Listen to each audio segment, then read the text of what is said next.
सदियों पुरानी बात है। कोरिया के एक निहायत हुसैन इलाके में एक शख्स जनो अपनी बीवी सुना के साथ रहता था। उनकी एक ही बेटी थी जिसका नाम समुना था। समुना हसन में बेमिसाल थी। इसकी आंखें झील जैसी गहरी, बाल रात की सियाही जैसे घने और उसकी मुस्कुराहट चांद की चांदनी से भी ज्यादा रोशन और दिल फरेब थी। जनो और सुना के लिए उनकी बेटी कायनात का सबसे कीमती असासा थी। वो इससे बेपनाह मोहब्बत करते थे। समुना के हसन के चर्चे दूर दूर तक फैले हुए थे, जिसकी वजह से इलाके की दूसरी लड़कियां इससे शदीद हसद और जलन रखती थीं। इसी खौफ से समुना के वालिदैन इसे लोगों से घुलने मिलने से मना करते थे। यही वजह थी कि समुना का कोई दोस्त न था सिवाय एक प्यारी सी बली के, जिससे वो अपने दिल की हर बात करती और बेहद मोहब्बत करती थी। समुना अक्सर कपड़े धोने समंदर के किनारे जाया करती थी। ये वो मकाम था जहां इलाके की दूसरी लड़कियां भी अपने रोजमर्रा के कामों के लिए जमा होती थी। जब समुना अपने सादा और आम लिबास में वहां पहुंचती तो इसकी सादगी में भी ऐसी क़यामत खेज कशिश होती कि देखने वालों की नजरें इस पर जिम जाती। वहां अक्सर 7 सहेलियां भी कपड़े धोने आती थी। ये 7 लड़कियां समुना की खूबसूरती से बहुत जलती थी। एक रोज फिजा खुशगवार थी और समुना कपड़ों की टोकरी उठाए समंदर की जानिब जा रही थी। 7 सहेलियां एक घने दरख्त के साए में खड़ी इसे देख रही थी। माहिरा ने तंजिया लहजे में कहा, देखो तो जरा कैसे अपनी जुल्फें लहराती हुई जा रही है, जैसे सारी दुनिया इसी की हो। इंशाल ने फौरन कहा, हाँ ना, ये हमेशा ऐसी ही मासूम सी शक्ल बनाकर लोगों की तवज्जो हासिल करना चाहती है। हालांकि हम जानते हैं ये सब दिखावा है। इकरा गुस्से से पांव पटकते हुए बोली, हम भी तो कितनी खूबसूरत हैं, लेकिन सिर्फ इसकी मनहूस मौजूदगी की वजह से कोई हमारी तरफ आंख उठाकर भी नहीं देखता। उनकी बातों में जहर घुला हुआ था। तब उन सब में सबसे ज्यादा चालाक और शातिर लड़की सिद्रा आगे आई और बोली, बस बहुत हो गया, अब इसे सबक सिखाना ही पड़ेगा ताकि हमारा रास्ता साफ हो सके। फिर 7 ने एक खौफनाक और मक्काराना मंसूबा बनाया। जब समुना समंदर किनारे बैठकर कपड़े धो रही थी तो सिद्रा बड़े प्यार से मुस्कुराती हुई उसके करीब आई और निहायत मीठी आवाज में बातें करने लगी। आहिस्ता आहिस्ता बाकी 6 लड़कियां भी आ गईं और उन्होंने समुना को अपनी चिकनी चुपड़ी बातों में उलझा लिया। समुना, जो फितरी तौर पर बहुत मासूम और सादा लौ थी, उनकी चाल न समझ सकी। वो उनकी बातों में आ गई और उन्हें अपना हमदर्द समझकर दोस्ती कर ली, जबकि वो उनके नापाक इरादों से बिल्कुल बेखबर थी।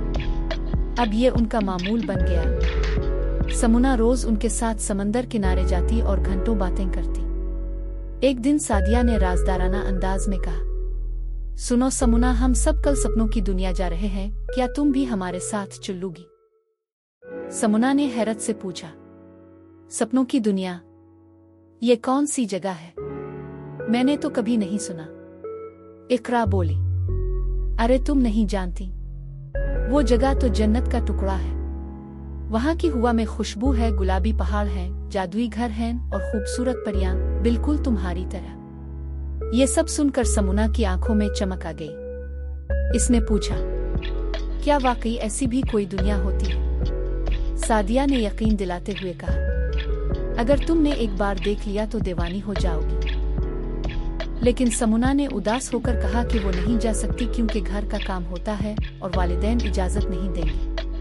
अगले दिन वो 7 इसके घर आ गईं और कहा कि अगर हम सब मिलकर तुम्हारा काम कर दें और तुम्हें वक्त पर वापस ले आएं तो किसी को पता भी नहीं चलेगा। सब ने मिलकर घर का काम मुकम्मल किया। समुना ने अपनी प्यारी बली को गोद में उठाया और वो सब खुशी खुशी समंदर की तरफ रवाना हो गई। साहिल पर पहुंचकर वो एक कुश्ती में सवार हुई।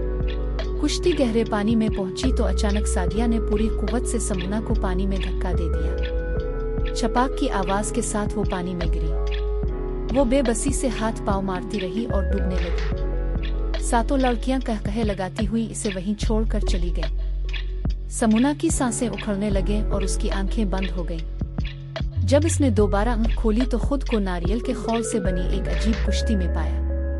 कुश्ती खुद ब खुद एक अनजान किनारे पर जा लगी।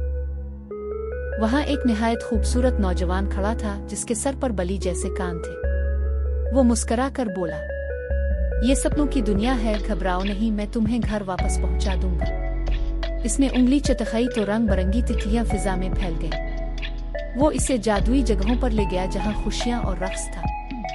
अगली सुबह वो इसे वापस ले आया। साहिल पर सातों लड़कियां घबरा गईं।